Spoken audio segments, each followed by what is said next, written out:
evaluación neurocognitiva, neuropsicopedagógica, neuropsicológica, pesquisas, los screenings, son herramientas que nos permiten conocer un perfil cognitivo global total de un niño con un cerebro en neurodesarrollo.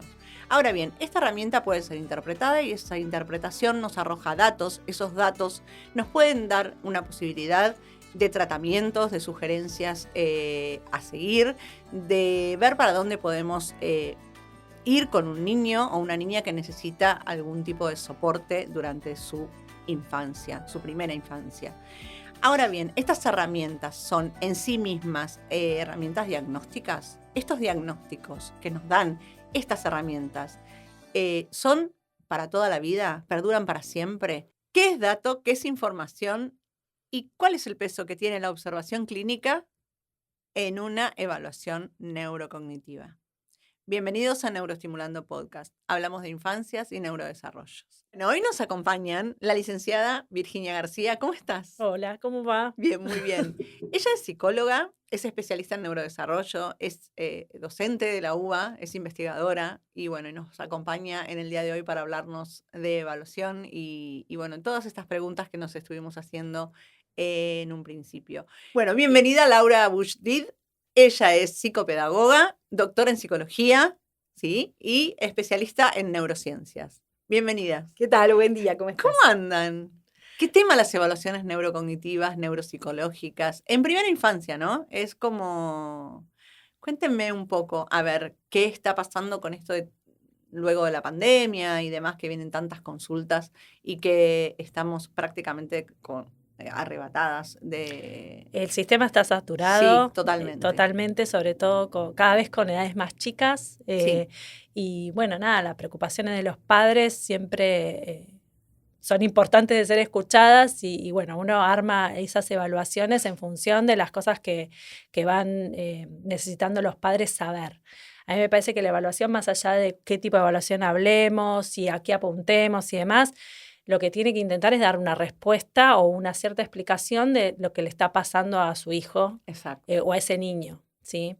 Y cada pero vez bueno, más pequeños, ¿verdad? Cada vez más pequeños, porque en general por lo que yo estoy observando en el consultorio es que hay mucha demanda de consulta por retraso en el lenguaje, en la adquisición del lenguaje. Por lo menos la primer pregunta es esa. Después hay que ver si es un retraso en la adquisición del lenguaje o hay algo más. Pero lo que estamos notando es, no sé, acá Laura, pero lo que estamos notando es esto, ¿no? Chicos de 2 años que no desarrollan lenguaje fluido. Entonces, esto es como algo demasiado visible, ¿no? Como la primera entrada a la consulta, por lo menos en lo que a mí respecta, viene por ahí. ¿Y qué peso crees vos que tiene el uso de las pantallas en el caso específico del desarrollo del lenguaje expresivo? No tengo ningún dato científico. Sí creo que hay demasiada pantalla cada vez de más chicos, más allá de las recomendaciones, ¿no? Que las asociaciones de pediatría, de neurología, han hecho, sobre todo en la pandemia y a partir de ella, empezaron a hacer como mucho hincapié en esto, ¿no? En no darle pantallas a menores de, digamos, a partir de... Creo que es hasta los 2 años, sí. o sea, sería como muy negativo y después hasta los 5 años dicen que, bueno, que hay que tener un control parental importante. Más allá de cuestiones técnicas o neurológicas, la cosa básica para que los papás entiendan o piensen es ¿qué imposibilita el hecho de que el chico esté con una pantalla? ¿No? ¿Qué cosas no permite el hecho de que un chico esté todo el tiempo conectado a una pantalla? No se mueve, tiene una mirada fijada en un solo lugar, no hay nada que aporte el chico a esa diversión o ese entretenimiento. Es todo, la pantalla te da todo sin vos dar nada. Entonces, si lo comparamos con el juego típico de un niño que se desarrolla sin pantalla, digamos, o sin ese elemento tan a la mano, nada, empieza a explorar, empieza a buscar, entonces ya hay un movimiento, ya hay una búsqueda a través de la mirada. Todo eso genera un montón de conexiones, de redes, de desarrollo cerebral y motor. La imitación. La imitación. El mirar a los ojos, el poder articular junto al otro. Entonces, todo eso, si yo estoy con una pantalla, no pasa. Claro. ¿No? En las primeras edades, en las primeras infancias, eso tiene un impacto muy importante porque los chicos conocen y aprenden a través de la exploración. Si eso no está, no se desarrolla. Exacto. ¿Sí? Bien. Así que bueno, es importante tener en cuenta eso. Bueno, obviamente vivimos inmersos en la tecnología y en algún momento es un recurso. Pero no, si es todo el tiempo y no hay otra cosa, lo que no pasa es todo esto otro. Claro, claramente. Y decime una cosa, vos haces evaluaciones en peques muy peques. Uh-huh. ¿Cómo se dan esas situaciones en donde los padres vienen con un chico tan chiquitito? Muy peques, estamos hablando de niños de 1 año y medio, prácticamente 1 año y 8 meses, sin llegar a los 2 años. Sí. Y vos creo que has evaluado a una gran parte de la población. Bueno, no sé si tanto. Pero sí, pero es verdad, tenés muchísima experiencia en peques, muy peques. ¿Cómo se da esa primera consulta y cómo estos padres se enfrentan como esta incertidumbre cuando aparecen esas primeras señales de alarma? Lo primero es saber cómo llegan. Ya, ningún padre con un niño de 1 año haría una consulta psicológica o pediría una evaluación neuropsicológica o de desarrollo de por sí. Alguien los convocó, los llevó hasta ese lugar. Con suerte, ¿no? Con suerte. Con suerte. Cada vez la búsqueda, gracias, no sé, iba a decir adiós, pero no creo. Pero digo, por suerte ha cambiado mucho. Yo cuando empecé a evaluar, era un 90% los jardines, los maternales, que decían, acá hay algo por ahí raro, ¿por qué no consultan? Y un 10, un pediatra. Claro. Ahora eso está cambiando un montón. Con la llegada, bueno, con la ampliación de la especialización de pediatría en el desarrollo, que yo hice el curso hace muchos años y no había tantos pediatras que se formaran en desarrollo, con la amplitud de pediatras de desarrollo disponibles, hay otra mirada. Y no solo de la especialización. La pandemia o la ley de salud mental o todo eso junto hizo que los pediatras empezaran a tomar la consulta de otra manera. Claro. Ejemplo personal. El pediatra de mis hijas es un pediatra que es virólogo. O sea, salud mental, desarrollo. Cuando mi hija tenía 4 años, era muy tímida en ese momento, me preguntó, che, ¿habla? Y yo la miré y ahora me preguntás si habla. Claro, a los 4 años, claro. Y hemos tenido esa conversación. Digo, hoy ese mismo pediatra, cuando la ve, le pregunta, ¿cómo te va en la escuela? ¿Tenés amigos? ¿Haces algún deporte? Antes eso era impensable. Sí, eso era impensable. Era impensable. Sí, entonces, totalmente. Me parece que hubo también un cambio del modelo médico, Sí. Una apertura de lo que significa la salud mental, y que la salud mental y que la salud en general no es solo estar bien y no tener un virus, digamos, sino que hay un montón de otras cosas que amplían lo que es el concepto de salud, hacen que los chicos cada vez lleguen más tempranamente también.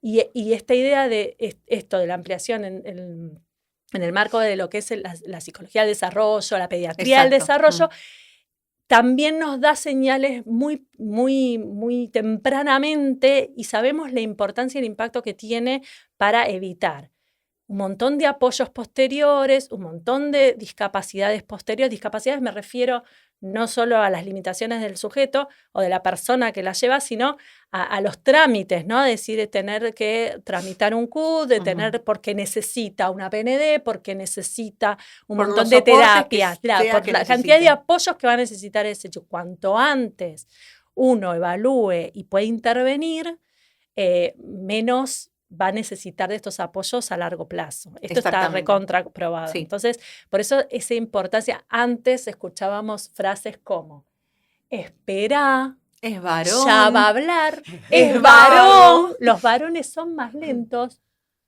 No leí ningún estudio que diga que los varones son más lentos.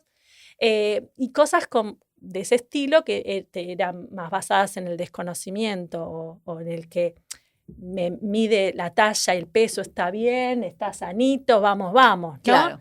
Y después... Pero no había una especificidad o por ahí un interrogatorio, digamos, dentro de lo que era el momento en el que se le hacía la anamnesis, como para determinar si ese niño iba cognitivamente acorde a la edad cronológica.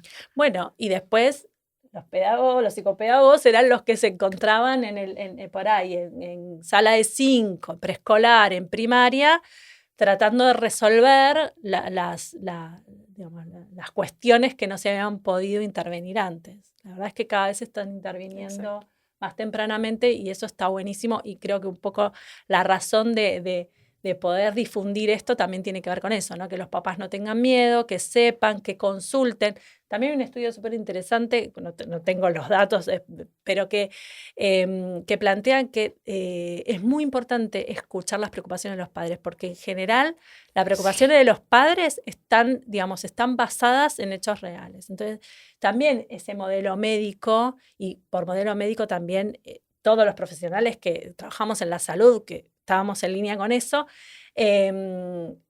iba muy de la mano en esto de, bueno, no, esperar ¿no? Porque también había mucho prejuicio en esto de decir, uy, mirá lo que está diciendo la madre, está diciendo que su hijo no habla, ¿no? Era como cuestionar a quien más conoce a su hijo, que son los padres, o sea, siempre también, le querés encontrar algo. Claro. Tu nene está bien. Sí. No le busques no le cosas, busques, ¿no? Como no esta busques cosa donde no hay. ay, esta mamá necesita, no, y aparte siempre es la mamá, ¿no? Ansiosa. Ni hablar. Está ansiosa Está la mamá. ansiosa, está nerviosa, Claro. la mamá quiere que hable, ¿no? No seas ansiosa, ya va a hablar. Sí, sí. Más allá, obvio, también digámoslo, que cada chico tiene sus tiempos, hay unos marcos. Eso ni hablar. Según, Sí. no vamos a decir, bueno, todos los niños deben hablar a tal edad. Bueno, no, pero hay unos parámetros, hay unos criterios que nos guían y nos orientan para saber si un chico está haciendo su desarrollo de forma típica, esperable, digamos, o no. O si es necesario estimular. ¿Sí? Exacto. Bien, ¿y cuándo interviene o cuándo le damos intervención a la psicopedagoga? Porque es fundamental también esto de en qué momento se le da intervención a una evaluación neuropsicopedagógica, que no es lo mismo que una evaluación neurocognitiva. Bien, perfecto. Bueno, mira, los psicopedagogos somos especialistas en aprendizaje, no en niños, como muchas personas creen, ¿no? Entonces eso es interesante porque a lo largo de la vida, que se ha extendido también la expectativa de vida, justamente estamos interviniendo en todas las edades, ¿no? Así que eso también es un dato muy, muy copado para saber porque justamente los adultos también seguimos aprendiendo y, bueno, tenemos pacientes también adultos, ¿no? Pero centrándonos en esto de la primera infancia, Sí. Generalmente intervenimos cuando hay sintomatología en el aprendizaje, ¿no? Es decir, cuando el colegio da alguna señal de alarma, los mismos papás, las mismas mamás, como decía Virgi, es como que también a mí me gusta mucho la idea de que cuando hay una consulta, uno tiene que combinar saberes expertos, ¿no? Porque las familias son expertos en sus hijos, en sus hijas, ¿no? Eso me parece como un dato muy interesante y uno puede ser, digamos, un especialista en su tema, pero hay que escuchar muchísimo, muchísimo a las familias porque son quienes realmente velan por sus hijos, ¿no? Y creo que en eso hubo en algún momento mucha soberbia de parte de los profesionales, de considerar que había mucha asimetría, ¿no? Y que éramos los profesionales los que sabíamos y las familias las que no. Y realmente, personalmente, creo que eso de ninguna manera es así, ¿no? Entonces, los psicopedagogos lo que hacemos es intervenir cuando el pediatra, a veces el neurólogo, a veces los fonoaudiólogos, que también nos derivan muchísimas veces, observan que hay algo en la modalidad de aprendizaje en lo que hay que intervenir. Entonces, a partir de allí, nosotros lo que hacemos es evaluar justamente lo que se llama la modalidad de aprendizaje, ¿no? Mi enfoque en particular es neuropsicopedagógico. Claro. Con esto queremos decir que en un diagnóstico neuropsicopedagógico lo que hacemos es evaluar las funciones cognitivas, por ejemplo, el lenguaje, la memoria, la atención, el razonamiento, lo visoconstructivo. ¿Cómo procesa una comprensión de texto, por ejemplo, también? Y las habilidades académicas que tienen que ver con los procesos de lectura, los procesos de escritura, los procesos de cálculo, lo lógico-matemático, pero también cómo se relaciona con la idea de aprender. Por eso esta cuestión de la modalidad de aprendizaje, todo lo cualitativo que uno observa en el consultorio, ¿no? Desde que la persona entra, no sé, un niño de 3 años, 4 años y empieza a mirar, ¿y qué juego tenés acá? O de pronto le estás aplicando un test, una técnica, y te dice, ya sé lo que va a pasar ahora. Ahora me vas a preguntar, ¿no? Y es genial eso. O te dice, bueno, ahora te pregunto yo, ¿no? Y eso es muy diferente de pronto a otro paciente que se queda así Más pasivo. y tarda. Exacto. Entonces, todo eso es una gran fuente de información, porque lo que hacemos es aprender de esa persona, nosotros lo conocemos, tratamos de hacer contacto, ¿no? Yo creo que en el perfil profesional hay mucho también de la empatía, de ver cuál es el padecimiento, las características y sobre todo también las fortalezas de esa persona, ¿no? A veces se piensa en el diagnóstico como, bueno, buscar cuál es la problemática, cuál es la patología, y en realidad a mí me gusta pensar el diagnóstico como pensar en cuáles son las fortalezas de la persona, porque es desde allí que uno los puede ayudar. Claro, es de donde partir. Es todo esto que puede hacer para transformarlo en algo que necesitamos que haga, ¿no? Exacto. Sí, y ampliar el concepto de diagnóstico. Diagnóstico no es decir tiene tal cosa. Exacto. Un Bueno, viste que hay una diagnóstico- discusión semántica con tengo, tiene, Bueno, sí. es. O sea, hay una discusión semántica que me parece súper interesante y rica también. Y que es muy variable. Es Sí. casi como, a esta altura, como el género. Medio que tenés que preguntar Sí. cómo la persona lo percibe. Tal cual. Porque Sí. vas a encontrar personas que te dicen, yo soy Autista. inatento, o yo soy... Pero digo, al margen digamos, de los diagnósticos de la infancia y demás, digo, un diagnóstico es un estado de situación. Digamos, no tiene que ser necesariamente tengo autismo, estoy dentro del espectro, tengo TDAH o tengo dislexia. Digamos, es en este momento, en estas circunstancias, en este proceso me resulta dificultoso o tengo estas debilidades y estas fortalezas, entonces hay determinadas tareas. Bueno, este es mi diagnóstico de situación, es más amplio, ¿no? Porque si nos quedamos en la cuestión diagnóstica como una cuestión solamente de qué soy o qué tengo. Es como el estigma que se le pone y que de ahí no. Sí. Y también hay una sale, discusión con eso que, por un lado, yo estoy a favor de que si hay algo se lo nombre. Exactamente. Digamos, que sí. más allá de lo que cada profesional crea o sienta o le parezca, hay una ley, digamos, de salud mental, un código de ética, digamos, que nos exige que nosotros tenemos que dar un diagnóstico, además, tenemos que informar cuáles son los tratamientos más oportunos. Más oportunos para sobrellevar esa condición. Sí. Digo, y además le da derechos a ese niño o a esa niña. Le da protección. Que si no, exactamente. Si no quedarnos en esto de la estigmatización. Y es muy personal, ¿no? También yo observo, porque uno puede, digamos, hay familias a las que les da mucha tranquilidad decir, pero entonces no es que... Entonces era esto. Claro, era esto, ¿no? Y eso me permite, el diagnóstico a veces permite como un GPS que nos permite delinear justamente el tratamiento y cómo podemos ayudar a la persona, ¿no? ¿Cuáles son los soportes que va a necesitar? Exacto, exacto. Y que sean esos y no todos juntos, porque tampoco no estoy a favor de las terapias porque sí, creo que tienen que ser bien focalizadas y no todos los niños toleran 5 terapias a la semana. O sea, es luego del diagnóstico, ¿no? O sea, arrojamos un diagnóstico, determinamos un diagnóstico, 5 sesiones de terapia por semana. O sea, en un niño de 3, 4, 5, 6 años, incluso más grandes, es agotador. Sí, a veces la intervención puede ser iatrogénica, ¿no? Es decir, también los niños tienen que tener una vida, ¿no? Y tienen que poder jugar y tener una tarde libre. Entonces, está muy bien estimular todo lo que se pueda, ¿no? Que sabemos que cuanto más tempranamente se ofrezcan esos soportes es mejor.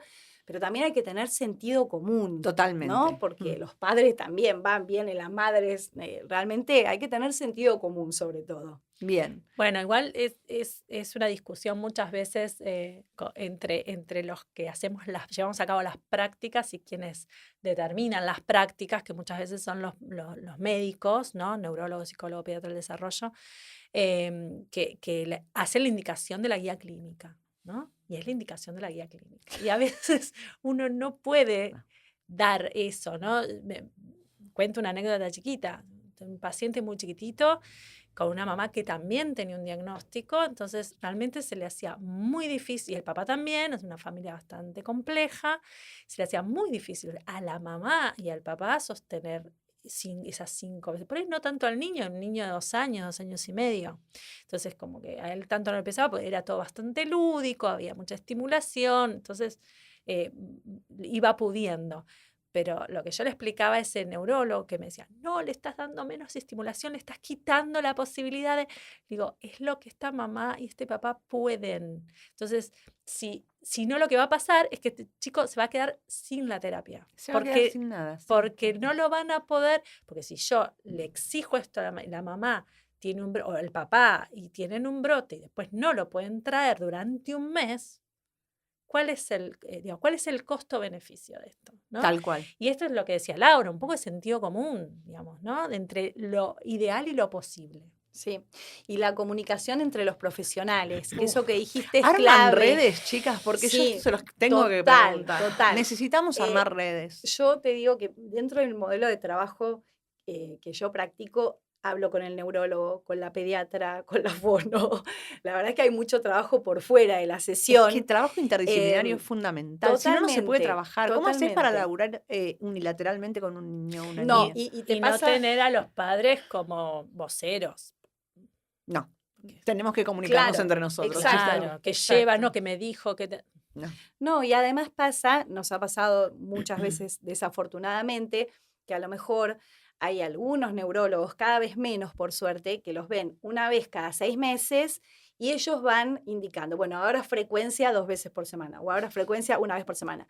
Entonces yo lo veo todas las semanas, preguntame a mí cómo lo veo, ¿no? Claro. Entonces, eso es fundamental y es como también parte de nuestra responsabilidad plantarse y decir, no. Pedile al neurólogo que me llame o lo llamo. Acá hay algo que me parece que también amerita ponerlo sobre la mesa. ¿A ustedes no les ha pasado? Porque a mí me ha pasado en la práctica y recibir una indicación de qué evaluación debemos tomar. ¿Y con qué técnicas? ¿Con qué técnicas tenemos que evaluar a ese niño o a esa niña? Me parece un montón. Me parece que nadie tiene que decirnos qué técnicas tomar o qué técnicas administrar, porque claramente quienes va a hacer, digamos, la primera observación clínica, que la haces justamente en la primera entrevista a padres, de ahí tenemos que determinar qué técnicas va a poder tolerar ese niño o esa niña durante la evaluación. No, y además muchas veces les indican mal. Te piden que les tomes técnicas que están pasadas para la edad. Me ha pasado de evaluar desarrollo, tomar una Bailey a un niño de 5 años. No se puede. No se puede. No Está pasado de edad. Claro, no. Sí, si vos me pones evaluación de desarrollo, busco una técnica que evalúe desarrollo hasta los 5 años. Claro. Ahora, si vos me decís Bailey, no la puedo tomar. Tal cual. Y ahí volvemos a la comunicación. Si uno se Exacto. comunica y le dice, bueno, ¿qué necesitas saber? ¿Qué estás viendo? Y confía en mí, que yo voy a elegir la técnica correcta. Pero no es solo confiar, es nuestra expertise. Bueno, por eso. ¿No? Yo no te digo a vos por tu que le hagas un análisis de sangre y un dosaje de que plomo. le mandes a hacer un SPET con emisión de positrones. No se lo estamos diciendo. Porque no lo sé, porque no me incumbe, porque no corresponde. Y también yo muchas veces exhorto a los otros profesionales que no pongamos en contradicción a las familias, ¿no? Porque a veces hay una es esto que decía Vir recién, ¿no? De decir, no poner a los padres como voceros, claramente, exacto. Porque si no, entre lo que vos decís y lo que yo te digo y lo que el otro comprende, nunca hay una Bueno, yo tengo un paciente en este momento que la fonoaudióloga nunca quiso hablar porque como no está de acuerdo con que haga psicología, entonces no me atiende el teléfono. Claro. No existe también claro. En esto de hacer redes, ¿se han encontrado en la práctica con porque nosotras de alguna manera estamos formadas en neurodesarrollo y para esto tuvimos que hacer neurociencia, que, mala palabra, ¿no? Para algunas y algunos profesionales no es una buena palabra. Con profesionales psicoanalistas que le dicen que el sujeto debe construirse solo y de acuerdo al contexto en el que se es. Ay, es un montón. Sí, yo tengo un caso muy dramático respecto de esto. O sea, creo que todas las líneas teóricas tienen su recorrido y las respeto, pero me parece que tiene que ver con, por ahí, la humildad de preguntarse qué pasa en algunos casos, ¿no? Yo tuve una paciente que, digamos, la terapeuta que tenía línea psicoanalítica marcaba que, bueno, ella estaba en el lugar de la persona enferma de la familia y que tenía una mamá muy voraz, etcétera, que no podía romper esa díada. Y la mamá me decía, mira, la verdad es que yo quiero separarme un poco de ella, pero no puede. Y bueno, yo intervine, hice un diagnóstico neuropsicopedagógico, derivé a neurología. En el medio, la terapeuta realmente me agredió, me dijo, claro, la mamá encontró justo la persona que le va a ser funcional a lo que ella está, digamos, intentando sostener como síntoma, y la paciente tenía agenesia parcial de cuerpo calloso. No, claro. Entonces, realmente eso fue un caso de mala praxis de parte de esta profesional. Los padres fueron muy generosos y no intervinieron legalmente, pero hubiera correspondido, porque así los tuvo 5 años, culpabilizándolos de alguna manera, ¿no? Sí. Entonces hay que, digo, a todos nos puede pasar, pero hay que tener cierta humildad de decir, bueno, a ver, si no hay un progreso, ¿no? Y ahí era evidente, digamos, la sintomatología. Entonces digo, no hay por qué disociar, ¿no? La neurociencia bien entendida lo que trae es justamente tratar de borrar esta idea entre es orgánico o es ambiental, ¿no? Es vincular, es emocional, bueno, justamente Es todo. la neurociencia, exacto. Es que puede viene a darse plantear todo esto, y de ¿no? manera Que se simultánea, borra. ¿eh? O Exacto, sea, por la supuesto. multicausa existe y Por tampoco la supuesto. vamos a Que la negar. madre le cueste separarse no quita que no tenga una condición. Digamos. Son dos cosas que no son excluyentes. Exactamente. Uno puede intervenir desde múltiples Abordajes. abordajes, sí, y aparte de esto, digo, podés trabajar el vínculo con la mamá y además mandarlo a hacer una resonancia. Digo, son cosas que no discuten entre sí, claro, no se compiten, pisan, claro, no discuten, compiten. no se pisan entre sí, no compiten, exactamente. Una cosa es una cosa y otra cosa. Y está bien también, porque hay muchos psicoanalistas que están con el ojo aceitado y cada vez se van formando más y se van informando más. Sí, Y creo digamos que tienen por ahí como- no es una cuestión de marco teórico, me parece que tiene que ver con una cuestión por ahí de rigidez propia del profesional. Digo, encontramos profesionales que son rígidos en todos los marcos teóricos, ¿no? Digámoslo porque... Bueno, y el ego también, Sí. ¿no? Pero Me parece. yendo a cosas mucho más simples de las que decía Laura, que bueno, esto es una condición que es, digamos, más difícil por ahí encontrar, pero cosas básicas como... Ayer estaba armando la agenda y una mamá me decía... no, porque tengo para hacer esto y aquello. Y le digo, ¿y el pediatra te mandó a hacer medición de audición y de vista? Sí, hasta que no hagas eso no hablemos. O sea, Claro. cuando tengas todo eso hablamos. Digo, si yo no puedo, era una evaluación específica para TEA, ¿no? Digo, si yo no sé si el chico escucha, no le puedo evaluar si responde al nombre. Exacto. ¿Cómo haces para hacer Claro, una el input pesquisa? sensorial es fundamental. También me pasó de tener, me acuerdo, un pacientito hace muchísimos años que venía con un diagnóstico de trastorno por déficit de atención con mucha hiperactividad. Estaban evaluando la medicación y cuando entra al consultorio yo veía que saltaba realmente como una ranita. Era impresionante el movimiento que desplegaba y se acercaba a la guarda del consultorio y yo dije, claro, este nene no ve nada y no veía nada. Tenía un déficit visual enorme. Cuando le pusieron los anteojos se dejó de mover, porque lo que hacía era hacer foco, tratar de hacer foco, se acercaba y se alejaba de los objetos. Para poder Y hacer por foco. eso desplegaba tanto movimiento, ¿no? Entonces decía, qué impresionante. Y ahí Sí, ya pero por tenía eso siempre 7 es tan años, ¿eh? por eso es tan importante 7 siempre años. descartar lo orgánico. Estoy me trabo hoy. Hoy estoy muy dispráctica con el lenguaje. Es la Pero primavera. es la Comprometida primavera. con la temática. Pero por eso es tan importante descartar primero lo orgánico y después ir a la evaluación. Es que es todo. Es que sí, debería ser un todo y hacerlo de manera Es que simultánea. y más somos cuando una hay una persona. urgencia. Que nosotros separemos en disciplinas para poder abordar, no quiere decir que el sujeto o la persona sea una. El individuo es uno. Y tiene emociones, y tiene el cerebro, y tiene venas, y tiene vínculos, digamos. Es difícil, digamos, somos todos. Los compartimientos están con los armamos nosotros para poder entender, comprender, teorizar, investigar, pero después la persona es una. Digamos, no es. Y hoy por hoy se está trabajando mucho, sobre todo desde el modelo médico, todo lo que es el abordaje más familiar. Sí, ¿viste que volvió el médico de familia? Ese médico de Sí, familia que como que había desaparecido, sí. porque todos empezaron con las especializaciones y demás, y el médico de familia, ese médico generalista, había como desaparecido. Volvió otra vez a escena. Me encanta que eso suceda. A mí también, y la mirada clínica, ¿no? Sí. Que traía esto, bueno, porque el médico de familia también traía esta observación más sistémica, Sí. ¿no? Entonces eso también me parece súper interesante. Por ejemplo, ahora en las UTI de bebés, cuando empiezan a trabajar con las familias desde el primer día de internación y en la externación, los padres saben qué remedios le tienen que dar, cómo mover la sonda, cómo limpiar, si tiene una tráqueo, cómo aspirar. Digo, hasta que la familia no está formada en eso, no les dan el alta. Y es parte del proceso de internación. ¿Por qué? Porque se dieron cuenta que cuando la familia sabe lo que está pasando, tiene la información y sabe qué hacer, hay menos recurrencia de la internación. Claro. Porque si ese nene ese bebé le pasa cualquier cosa, lo primero que van a hacer es ir al guardia. ¿Qué van a hacer? Lo van a volver a internar.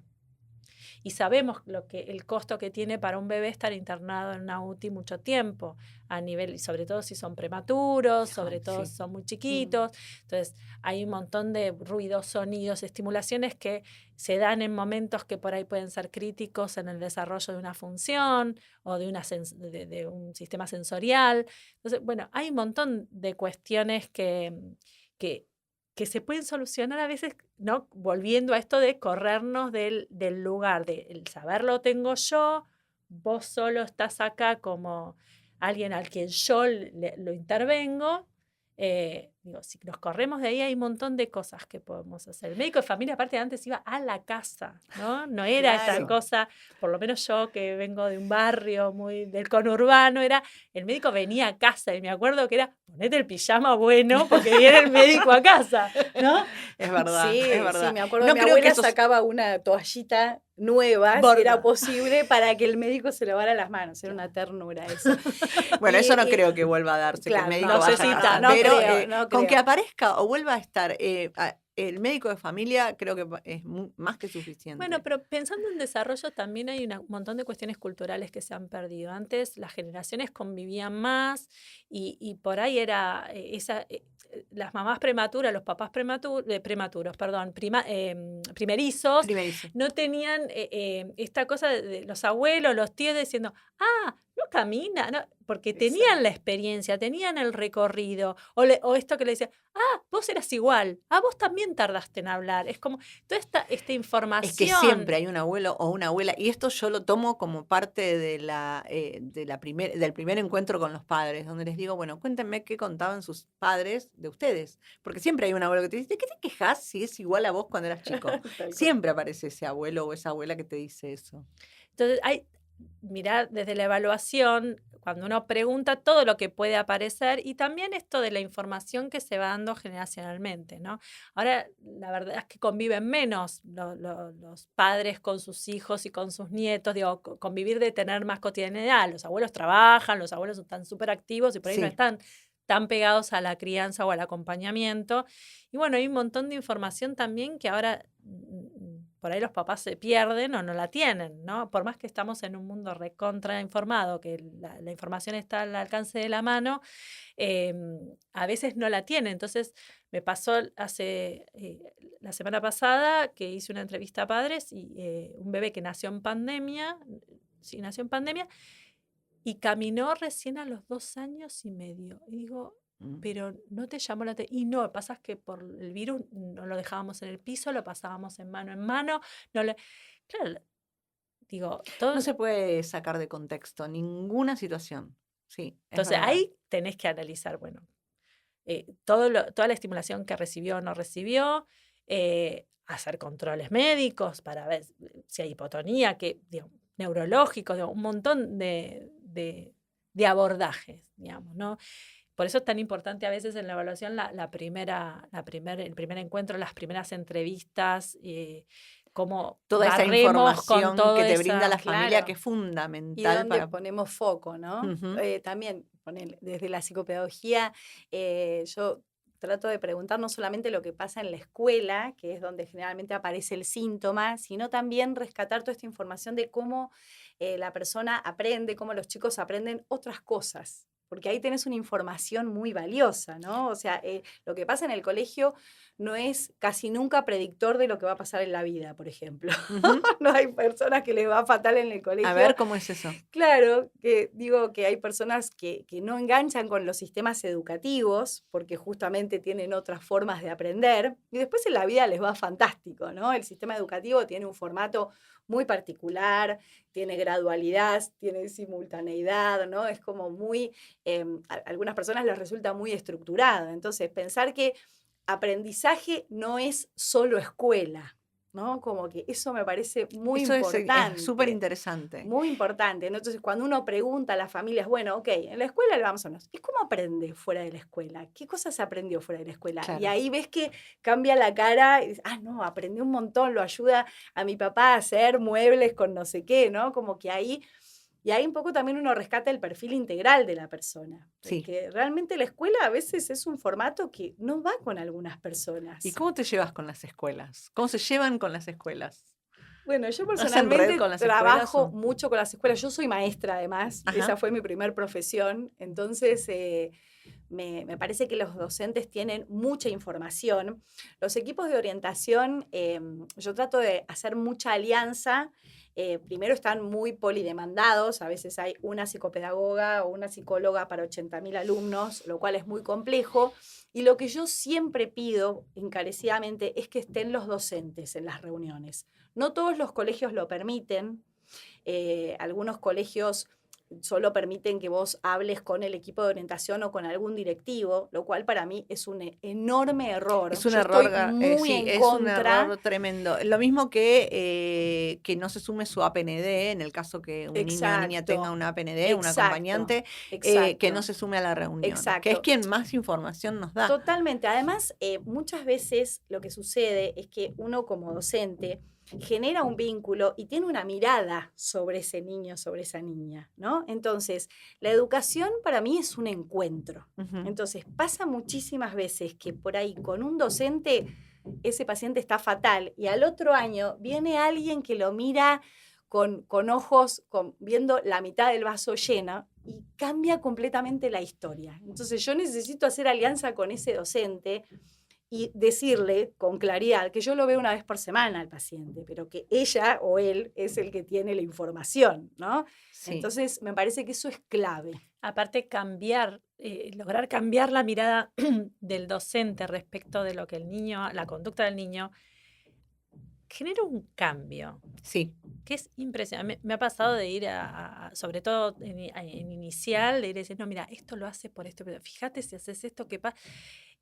Y cuando entienden por qué hace, que no es por ahí sobre todo los chicos con trastorno de comprensión del lenguaje, que muchas veces parecen desafiantes porque te miran y hacen, y lo que están esperando es el feedback, porque están tratando de comprender si eso que están haciendo corresponde o no corresponde, Sí. cuando son muy chicos.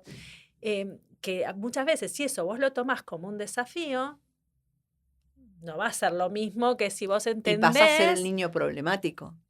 Claro. Bueno, y con algo que decía ¿Cómo Laura cambia recién, cuando entienden el porqué? totalmente. Exacto. Cambian la mirada porque ya no se lo toman como referencial, digamos, autorreferencial. Ya no es contra las docentes que está Exacto. haciendo eso. No es que es un niño que está desafiando las reglas o me está desafiando. Es un niño que está tratando de adaptarse a la situación del aula y que muchas veces, por algunas dificultades sensoriales, de comprensión y demás, no lo pueden hacer. Entonces están todo el tiempo o moviéndose o buscando o se agotaron y se pusieron a hacer otra cosa porque no pueden seguir la clase, no pueden seguir la actividad. Pero con algo que decía Laura me quedé repensando porque esta idea de que el aprendizaje no es solo escuela, y no es predictor, pero sin embargo el fracasado escolar o el que fue un fracaso escolar, el repetidor, digamos, todas esas etiquetas que también existen, ¿cómo impactan emocionalmente en ese chico y en las ganas que ese chico va a tener de ir a buscar qué es lo de él, ¿no? ¿Qué es lo de ella? Exacto. Yo siempre digo que lo más importante es no lesionar el vínculo con el aprendizaje, ¿no? A veces pasa que las escuelas, por ahí algunas familias me dicen, yo elegí esta escuela porque es la mejor escuela del barrio y a lo mejor hacen un enorme esfuerzo porque son muy costosas. Entonces, y siempre ese niño está mirado como, pero esta escuela es de excelencia y no va tu perfil acá. Entonces yo siempre digo que la escuela no es para ese niño. Exacto, entonces yo le digo, la mejor escuela es la que reciba a tus hijos con los brazos abiertos y esté enamorado de enseñarle a ese niño y albergarlo y ver sus fortalezas, ¿no? La que le está mirando siempre le falta 10 para el peso, ¿no? Entonces, eso es imperdonable, lesionar el vínculo con el aprendizaje, que es lo que decís, ¿no? Después queda como esa sensación de yo no soy bueno estudiando. Destruirle la autoestima, además, porque exacto, viste esto, siempre sos el que no, problema. Todavía no. Tremendo. Yo trabajé muchos años en educación también. Ahora estoy en una escuela primaria, pero además he trabajado a nivel superior y por ahí de estar en la parte de las entrevistas a los ingresantes. Y esto yo trabajaba en educación superior no universitaria, ¿no? Decía, no, quiero una escuela, no, yo vengo a buscar una carrerita corta porque a mí ya en la escuela no me fue bien, ¿no? Como esta idea de que si no te fue bien en la escuela, el problema es tuyo, entonces tenés que buscar algo que vos puedas, ¿no? Y no lo que querés. Es terrible eso, ¿no?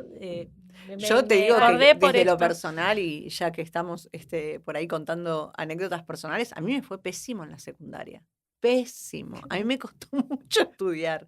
Y me costó horrores. ¿Viste? Y también después ver cómo arrancó una carrera universitaria pensando en todo aquello que no había logrado. Entonces, es muy importante esto de no romper el vínculo con el aprendizaje. Me parece un concepto súper fundamental y no... Algo lindo que nos llevamos hoy. Nos llevamos hoy. Sí, sí. Chicas, hablando de por ahí de evaluación y un poco para concluir el tema del día de hoy, a mí me llegan muchas consultas. Creo que mi hijo tiene dislexia. ¿Me lo podés diagnosticar? Digo, como neurocognitiva, yo no puedo hacer un diagnóstico de dislexia. ¿Cómo ustedes resuelven estas situaciones de demanda de padres? ¿Cómo les explican de qué manera se evalúa o se diagnostica una dislexia, que no es algo fácil de determinar? Exacto. Acá vamos a empezar por la experta. Vamos a empezar a ver. Bueno, algo interesante, primero, generalmente esto llega de la mano de algún señalamiento de los docentes, ¿no? Que plantean, veo que hay inversión en las letras o que hay dificultades en lo que se llaman los procesos de decodificación en la lectura, ¿no? Cuando uno lee, hay como dos procesos básicos que son, por supuesto, los dos necesarios para que haya un acto lector. Por un lado, la decodificación, que es cuando uno le asigna a cada grafema un fonema, o sea, a cada dibujo de la letra un sonido, ¿no? Entonces, uno dice, esta letra con la A suena K, ¿no? Entonces, ese es un proceso. El segundo proceso es el acceso semántico, que es entender que la C, la A, la S y la A dice casa y me imagino una casa, ¿no? Entonces, muchas veces los docentes detectan problemas en la decodificación y ahí empiezan a decir, a mí me parece que, ¿no? De la mano de eso llega muchas veces la consulta. Y la realidad es que hay técnicas específicas, ¿no? Distintos test para diagnosticar. Hay que ser cuidadoso, que los test lo que justamente van a evaluar es estas dificultades, también si hay lo que se llama dificultades en las habilidades fonológicas, por ejemplo, el silabeo, por ejemplo, poder seccionar una palabra, cambiándole el final. También se sabe que hay algunos predictores, como la posibilidad de nominación de dibujos, incluso a tempranas edades. Lo importante es, primero, ver si hay una sintomatología profusa, también las edades. Es importante que haya concluido el proceso de alfabetización, ¿no? Que la persona haya estado sujeta a ¿Y estímulo. cuál es la edad? ¿Cuál es la edad en la cual vos podés decir, bueno, hago una evaluación y determino que este niño o niña... Mira, hay mucha discusión sobre eso. Hay personas que son muy terminantes en decir, si existen estos predictores, entonces esto es una dislexia. Para mí, digamos, hay que esperar por lo menos hasta los 7, 8 años. 8 años te diría, que yo me quedo tranquila que ya ahí se ve claramente si hay una dislexia o no. Esto es súper personal, me hago cargo. En complemento te digo que el concepto de primera infancia está llegando a los 8 años porque lo que están incluyendo es la alfabetización. Mira. Entonces se están ampliando, que antes era hasta 5 años, ahora la están llevando a los 8 8. porque es el momento en el que de alguna manera culminaría el primer ciclo de escuela, que es donde se espera o el objetivo es que salgan alfabetizados. Ya... Algo muy importante en relación a lo que estás diciendo es la pandemia. Y en esto pongo una luz roja gigante, porque nos están llegando chicos de 4º, 5º grado con dificultades en la adquisición de la lectoescritura, y no nos tenemos que olvidar que hubo casi 1 año y medio donde no hubo escolarización. Entonces, esto o fue muy realmente fallida, ¿no? O incompleta. Entonces, no podemos evaluar sin poner sobre la mesa este dato. Si es uno que yo creo que fue un soslaya antes este y un dato, después. totalmente, porque es muy importante que para que haya una dislexia, realmente tiene que haber la persona atravesado un proceso de escolarización y darle tiempo, ¿no? Antes, si concluía 1er grado y no estaba alfabetizado, ya hay un problema. Y hoy sabemos que la alfabetización puede extenderse hasta finales de 2º grado, principios de 3º, y muchas sin veces, que haya dificultades. De hecho, hay ahora unos movimientos de unas organizaciones de padres que están interviniendo en educación pidiendo que se vuelva a trabajar mucho todos estos precursores que plantean ahora, como es la conciencia fonológica y el trabajo silábico y demás, para que se logre la lectoescritura o que salgan alfabetizados en sala de 5, cuando en realidad nunca fue un objetivo inicial la lectoescritura. Pero bueno, como esto, volvamos a la buena educación, volvamos a la educación de antes, que en realidad no sé si era buena educación porque dejaba por fuera un montón de chicos también.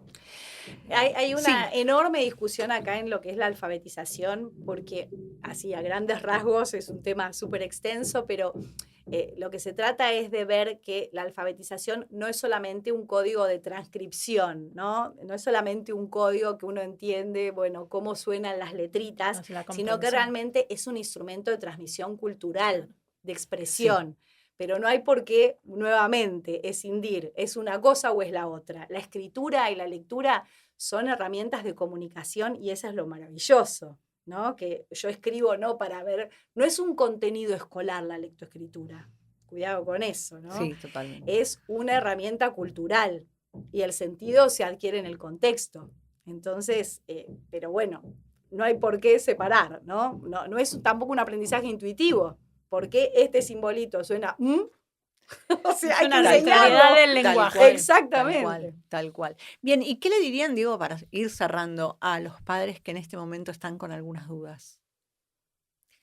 Que consulten con su pediatra primero, que si no encuentran respuestas ahí, que busquen más.